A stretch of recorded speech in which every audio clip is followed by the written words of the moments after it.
When I returned for yeshiva the first time after being there for about a year of being away, I went into my father's study, and I was going to look up something online.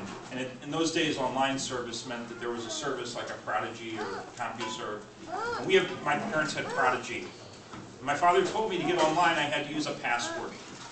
And the password was Jusher, which is actually an acronym for the three names Julie, Sharon, and Eric, his three children. And there's certain things in life, I don't know if you experience it, but I experience it, that they hit you much deeper. And that name, right when it was told to me, it sounded like it was something that was there forever. But it was just being revealed to me at the time. But like I had known that name my entire life.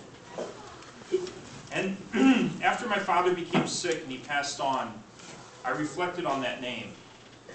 And the English word Jusher is actually the Hebrew word Yashar, which perhaps more than anything else really characterizes of who my father was.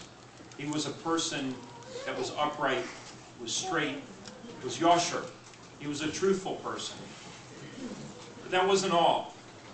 Being who I am, I looked at the word and I transposed the letters. And I saw that the letters also spell the name Rashi, which is actually the initials of my father, Raskas Shalom Yitzchak. And then I wasn't content there, so I transposed them one more time, and I saw that there was the word Shir. Well, the latest version of Shalom Yitzchak, this version of Shalom Yitzchak, he didn't want to be left out of all this fun. So after about 4 months of effort, when my mother was not dropping such little subtle hints at that time that we should go see Dr. Silver, so my wife decided to have a dream. And her dream was that we were going to have a baby that was conceived, not here in Chutz La'aretz, but in Eretz Yisrael. And so it was, on Shavuos, we conceived this Shalom Yitzchak when we were in Eretz Yisrael. And the story didn't end there, but 2 days before his birth, my sister calls me up on the phone and said, we didn't know what sex the child was going to be. We wanted to keep the tradition of the rest of the community and the rest of the Orthodox Jews has been kept throughout centuries. And we were all unaware of what the sex of the child was going to be, what the gender was going to be. And my sister Julie called me up 2 days before Shalom Yitzchak was born and said, I had a dream, you're going to have a boy, and I saw it very vividly. And so it was. There's a limited capacity in which a Basar V'Dam, in which an individual of flesh and blood can relate to his Creator. One can give thanks in his heart, or he can give tzedakah and try to concretize his thoughts. Tzedakah for the purpose of aggrandizing Torah, or tzedakah for the purpose of being able to help the needy. During this past Shalom Zachar, this past Shabbos, which was truly one of the most beautiful experiences of my life,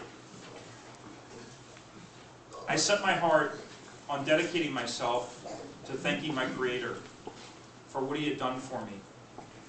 And I concentrated on this and realized that this is a great effort that one has to be able to make in their heart. And I think, forgive me for saying so, but perhaps an inkling of what a carbon toida was, of when they offered up a sacrifice for thanksgiving to God. A carbon toida was a shlema, a shlamim. And a shlamim has to be something that's complete. So the thought has to be pure and it has to be complete. And I did my best effort in order to thank my Creator for all the beauty that He's given me in my life, to the degree that I'm capable of. Just as I have the inability to be able to ask my Creator for thanks, or offer my Creator for thanks, I also have the inability on behalf of my son to ask and be mavakesh from my Creator for what should be in his life. But I ask for this bracha, Master of the universe, Ribono Shel Olam, bring back the wonderful midos of my father. love, simchas hachayim, the yashrish, the sincerity, the strength, and embody them into this Ben Zohar, who will be anchored by the knowledge that your Torah is your true will, and plant him amidst those who will kindly guide him to the increasing awareness of this reality, and that he should acquire this in his own personal acquisition, and have the power to spread forth beyond himself and his own family, bringing life of Torah to others as well. Ribbon Shalom, let Shalom Yitzchak live during the time when all the world will break forth, and that third and final transposition of his name, that we will all sing Shir before you and your awesome oneness.